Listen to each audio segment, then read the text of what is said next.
Hi guys, how are you doing? I hope you doing well. जैसे कि basic English grammar की एक series की शुरुआत की है मैंने, जिसमें हम आपको डे वाइज क्लासेस दे रहे हैं। लेकिन हम आपसे प्रॉमिस किए थे कि बीच बीच में हम आपको आपकी प्रैक्टिस भी कराते चलेंगे। तो प्रैक्टिस किससे करा रहे हैं? कुछ डेली छोटे छोटे डेली यूज सेंटेंसेस से आपकी प्रैक्टिस करा रहे हैं, कुछ फ्रेजेस ऐसे बता रहे हैं जो आपकी डेली यूज काम आने वाले हैं। और ग्रामर के रूल के बिना हम आपको इंग्लिश बोलना कैसे बोलना है ये आप हम सिखा रहे हैं। हम आपकी साथ साथ में प्रैक्टिस इसलिए कराते चल रहे हैं ताकि आप जो भी रूल पढ़ रहे हो, जो भी ग्रामर के जो पार्ट्स आप स्पीच, जो भी पार्ट आप जो भी लेसन पढ़ रहे हो ग्रामर की, वो सारी भूलें ना आपके दिमाग में हमेशा के लिए रह जाए। आप जो भी याद करें इस क्लास में ही याद कर लें, आपको अलग से याद करने के लिए करने की ज़रूरत ना पड़े। तो आइए आज की इस क्लास की शुरुआत करते हैं। हम आज की इस क्लास में आपको बताएंगे कुल 14 फ्रेजेस जो डेली यूज होते हैं। फ्रेजेस क्या होते हैं? फ्रेजेस हम आपको बताए थे कि जो एक मुहावरे की तरह यूज किया जाता है, जैसे उसकी लिखा कुछ और उसकी मीनिंग कुछ और निकलती है, मतलब एक फ्रेज है, उसको फ्रेज के तौर पे हम डेली यूज मतलब जो सेंटेंसेस है उसको मॉडर्न इंग्लिश में जो बोले जाते हैं वो हमारी इम्प्रूव होगी। तो आइए आज की इस क्लास की शुरुआत करते हैं। इसमें हम आपको कुछ कुल टोटल 14 फ्रेजेस बताएंगे। देखिए फ्रेजेस कौन यूज करता है, जैसे जो स्पोकन इंग्लिश जो ग्रामर के रूल को नहीं जानते, लेकिन हम बहुत धड़ल्ले से इस सेंटेंस को यूज करते हैं। हम इस सेंटेंस को जब यूज करते हैं तो ये नहीं सोचते कि किस टेंस का है, किस इसमें सहायक क्रिया क्या लगेगी, इसमें है मतलब वर्ब कौन सा, मतलब कुछ नहीं, बस हम सेंटेंस से पहचान लेते हैं कि किस सिचुएशन में किस कंडीशन में इसका यूज करना है। हमें टेंस के बारे में जानकारी ना हो तो भी, जैसे बच्चे जहाँ पर इंग्लिश लैंग्वेज होता है तो छोटे छोटे बच्चे से लेके सब लोग कैसे इंग्लिश बोलते हैं, तो वे सेंटेंस को सिचुएशन के हिसाब से याद कर लेते हैं, इस फ्रेजेस को याद कर लेते हैं, इसी के आधार पे वो इंग्लिश बोलते हैं। हम हिंदी बचपन से सीखते आए हैं, बिना मात्रा के बच्चे कैसे बोल लेते हैं, तो वो हम बचपन से सुनते आए हैं, देखते आए हैं कि किस सिचुएशन में क्या बोला जाता है। तो वही है ये फ्रेजेस। आइए आज की इस क्लास में हम फ्रेजेस को बहुत ही अच्छे तरीके से, बहुत ही नॉर्मल से सीखते हैं। आइए देखते हैं, शुरुआत करते हैं आज की क्लास की। देखिए पहला हमारा यू हैव गुड टेस्ट। ठीक है, यू हैव गुड टेस्ट का मतलब होता है तुम्हारी पसंद अच्छी है। तो इसको हम कहाँ यूज करेंगे? जैसे अगर कोई अच्छा कपड़ा पहना है तो आपको अच्छा लगा तो आप कहेंगे यू हैव गुड टेस्ट, आपकी पसंद अच्छी है। ठीक है, दूसरा देखेंगे दैट्स ट्रू। दैट्स ट्रू मतलब सो तो है, मतलब कोई चीज अगर कोई सही कह रहा है और आपको मतलब सही लग रहा है तो उसको कैसे इंग्लिश में बोलेंगे? हम कहेंगे दैट्स ट्रू, सो तो है। ठीक है, अगला देखते हैं यू सेड इट योरसेल्फ, तुमने खुद कहा। ठीक है, अगर कोई मतलब अपनी बात से मुकरता है तो आप उसके लिए क्या इंग्लिश में यूज करेंगे, तो कैसे बोलेंगे? You said it yourself. ठीक है, तुमने खुद कहा, आप ऐसे बोल सकते हैं। आगे देखिए वुड यू स्टॉप, तुम बस चुप करोगे, मतलब तुम बस करोगे। जैसे आप दो तरीके से इसको बोल सकते हैं। वुड यू स्टॉप मतलब गुस्से में बोल रहे हैं, वुड यू स्टॉप तुम बस करोगे, चुप रहोगे। और आप हंस के भी बोल सकते हैं, जैसे would you stop, would you stop मतलब कहेंगे वुड यू स्टॉप, तुम बस करोगे चुप रहोगे, मतलब नॉर्मल तरीके से भी बोल सकते हैं। दो तरीके से हम बोल सकते हैं, तो आप सिचुएशन के हिसाब से वर्ड को यूज कर सकते हैं। यही है फ्रेजेस के कमाल। ठीक है, आगे देखते हैं यूज यूज टू बी, हुआ करते थे मतलब कोई अच्छा था या इंटेलिजेंट था या कुछ था, मतलब उसके बारे में आकर आप बात करेंगे तो आप बीते हुए कल में यूज टू बी मतलब हुआ करते थे, अब नहीं है, हुआ करते थे। ठीक है, यूज टू बी उसके लिए फ्रेज यूज करेंगे। देखिए जो फ्रेज हम बता रहे हैं ये सब आप बोलते हैं बिना ये सोचे कि ये टेंस किस टेंस का है, इसमें हेल्पिंग वर्ब क्या लगेगा, धड़ल्ले से आप बोलते हैं क्योंकि आप ये सुनते आ रहे हैं, सिचुएशन के साथ इसको यूज करते हैं। ठीक है, बाकी तो टेंस की क्लास में हम पढ़ेंगे ही कि क्यों कौन से टेंस का है, कौन कौन सा हेल्पिंग वर्ब लगेगा, कहाँ क्या क्या लगेगा किस सिचुएशन में, सब हम टेंस में पढ़ेंगे। लेकिन ये स्पोकन इंग्लिश की है, आप इसकी प्रैक्टिस करेंगे। प्रैक्टिस बहुत जरूरी है गाइस, तभी आपकी समझ में कुछ आएगा, तभी आप बोल पाएंगे। ठीक है, प्रैक्टिस करना बहुत जरूरी है। पढ़ने के बाद आप भूल जाएंगे, लेकिन प्रैक्टिस करने के बाद आप कभी नहीं भूलेंगे।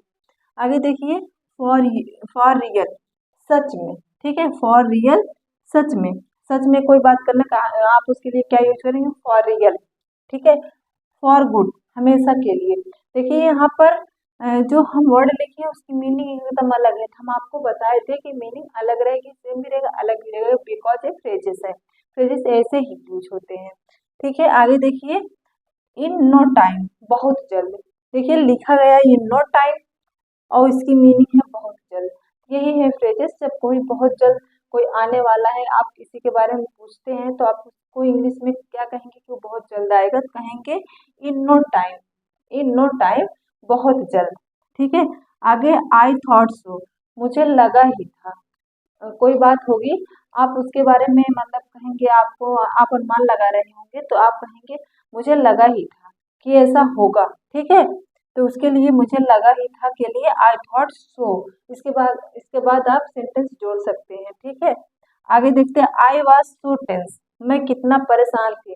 अगर कोई आपका भाई है या आपका बेटा घर नहीं आया, लेट हो रहा है, तो आप जब वो आएगा तो आप क्या कहेंगे, आई वॉज सो टेंस, मैं कितना परेशान थी। ठीक है, आगे देखिए, मे बी अनदर टाइम, शायद कभी और, मे बी अनदर टाइम, शायद कभी और। शायद कभी और मतलब कि आप एक कब यूज करेंगे, अगर कोई आपको रुकने के लिए कह रहा है, कहीं आप गए फंक्शन में या किसी रिश्तेदार के यहाँ, तो आप बार बार और रिक्वेस्ट कर रहा है रुक जाइए, लेकिन आपको नहीं रुकना है, तो आप क्या कहेंगे, मे बी अनदर टाइम, शायद कभी और आऊँ। ठीक है, आगे देखिए, मेक अ विश, कोई इच्छा मांगो।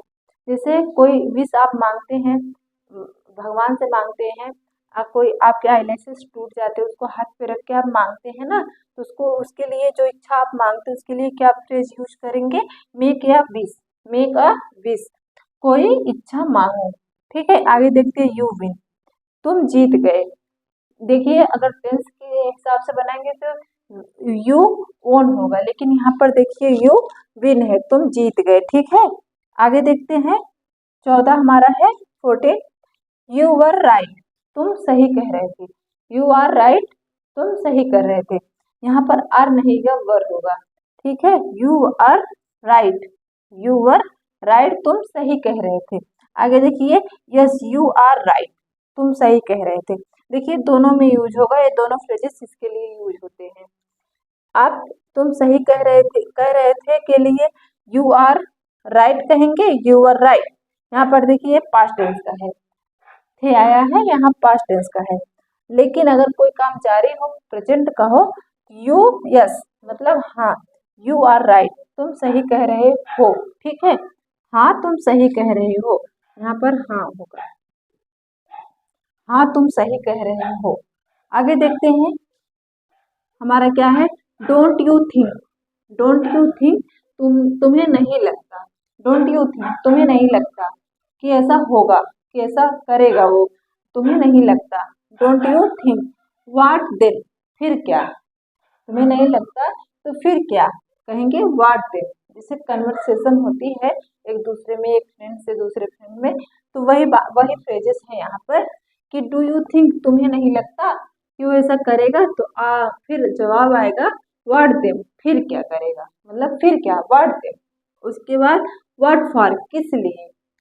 ठीक है, व्हाट देम फिर क्या, व्हाट फॉर किस लिए, क्वेश्चन पूछ सकते हैं, मतलब उससे जिससे आप कन्वर्सेशन कर रहे हैं उससे पूछ सकते हैं।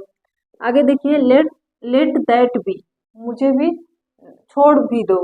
ठीक है, कोई बात अगर पकड़ के बैठ गए हैं आप, तो आप परेशान होकर उससे क्या कहेंगे, कहेंगे लेट दैट बी, छोड़ भी दो, कि अब बस करो, छोड़ भी दो। आगे देखिए, नेवर माइंड, कोई बात नहीं।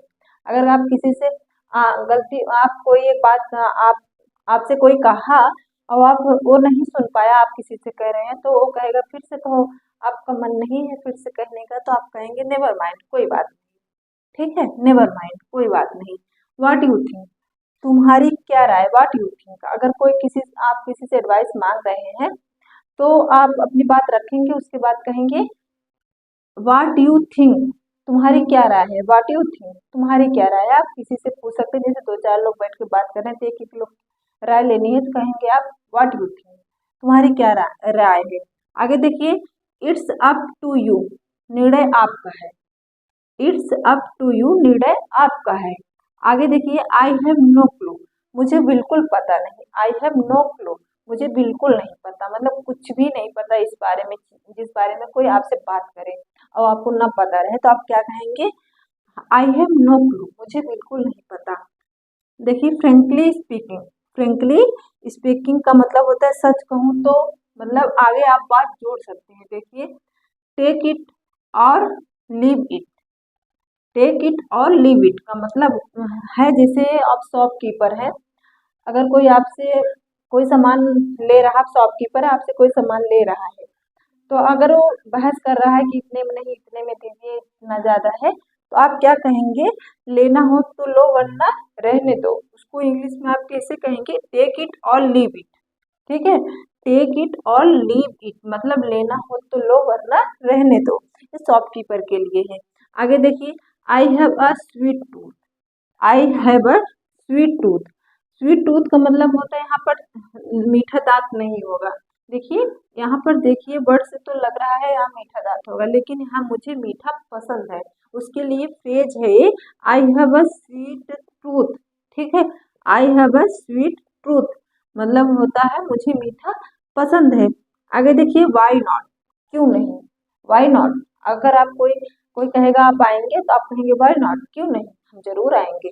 आगे देखिए व्हाट टाइम, कितने बजे, अगर देखिए एकदम ही बहुत ही आसान फ्रेजेस हैं, आप इसको बिना किसी रूल के धड़ल्ले से बोल सकते हैं, बहुत ही आसानी से बोल सकते हैं, और आप ये भी जान सकते हैं कि सिचुएशन में हमको यूज करना है, जैसे व्हाई नॉट, तो क्यों नहीं। अगर कोई आपसे कहेगा कि कल आपको आना है तो आप कहेंगे व्हाई नॉट, क्यों नहीं, जरूर आएंगे। आगे देखिए व्हाट टाइम, कितने बजे आना है, तो कहेगा कितने बजे, आप उससे पूछेंगे कितने बजे आना है तो व्हाट टाइम, तो अपना टाइम बताएगा। आगे देखिए सो व्हाट, तो क्या, मतलब कोई आपसे कहेगा ये बात, ऐसा कह रहा था तो आप कहेंगे सो व्हाट, तो क्या, वो कह रहा था तो क्या हुआ, ठीक ही तो है। आगे देखिए कम इन हैंडी, काम आना, कम इन हैंडी मतलब काम आना, कोई काम की चीज होती है। आगे देखिए it's a piece of cake, it's a piece of cake का मतलब होता है यह तो बहुत ही आसान है। देखिए यह तो बहुत ही आसान एक फ्रेज है, जैसे कि बहुत जो एक्टर्स होते हैं बहुत ज़्यादा यूज करते हैं इस सारे फ्रेजेस को, इसीलिए वो उनकी इंग्लिश थोड़ा मॉडर्न होती है। देखिए इट्स अ पीस आपका मतलब होता है यह तो बहुत ही आसान है। आगे देखिए लेट मी बी, मुझे मेरे हाल पर छोड़ दो। ठीक है, लेट मी बी, मुझे मेरे हाल पर छोड़ दो, लेट मी बी, मुझे मेरे हाल पर छोड़ दो। अगर कोई किसी से उदास रहता है उसके पास जाएंगे तो आप क्या कहेंगे? लेट मी बी, मुझे छोड़ दो, मेरे हाल पे, मैं जैसी हूँ ऐसे छोड़ दो मुझे, मुझे मेरे हाल पे। Make your self at home, make your self at home का मतलब होता है इसे अपना ही घर समझो। Make your self at home का मतलब होता है इसे अपना ही घर समझो का मतलब ये नहीं कि उसका घर हो गया, मतलब इसे अपना घर समझ के आराम से बैठो, आराम करो, रिलैक्स हो जाओ। ठीक है, आगे देखिए no kidding, kidding, sorry, no kidding का मतलब होता है सच कह रही हो, नो किडिंग का मतलब होता है सच कह रही हो। देखिए यहाँ पर इसका एकदम अलग है। तो फ्रेजेस है जो हम अगर आप सीख लिए तो आपकी इंग्लिश बहुत ज़्यादा इम्प्रूव हो जाएगी, स्पोकन इंग्लिश। वैसे तो रूल सीखना बहुत इंपॉर्टेंट है, अगर आपकी बेस एकदम मजबूत करनी है, एकदम स्ट्रांग करना है, लेकिन अगर आपको आपकी शुरुआत करना, आपको बोलने के लिए शुरुआत करना है तो ये सारे फ्रेजेस आपके बहुत काम आने वाले हैं, आप इसकी प्रैक्टिस जरूर कीजिएगा। आगे देखिए लेट मी गो, मुझे जाने दो, लेट मी कम, मुझे आने दो, ऐसे आप बहुत सारी फ्रेजेस बना सकते हैं। लेट मी गो, मुझे जाने दो, लेट मी कम, मुझे आने दो। आगे देखिए my my pleasure, my pleasure, pleasure का मतलब होता है, माई प्लेजर का मतलब होता है मुझे खुशी हुई, माई प्लेजर, मुझे खुशी हुई। ठीक है, अगर आप किसी से मिलते हैं तो आप कहेंगे माई प्लेजर, मुझे खुशी हुई आपसे मिलके। आगे देखिए it's out of the question, इसको इसका तो सवाल ही नहीं उठता, it's out of the question, इसका तो सवाल ही नहीं उठता कि ये काम नहीं होगा। ठीक है, अगर आप जैसे ऑफिस में इससे ज़्यादा यूज कर सकते हैं। नो मोर, और नहीं, नो मोर और नहीं।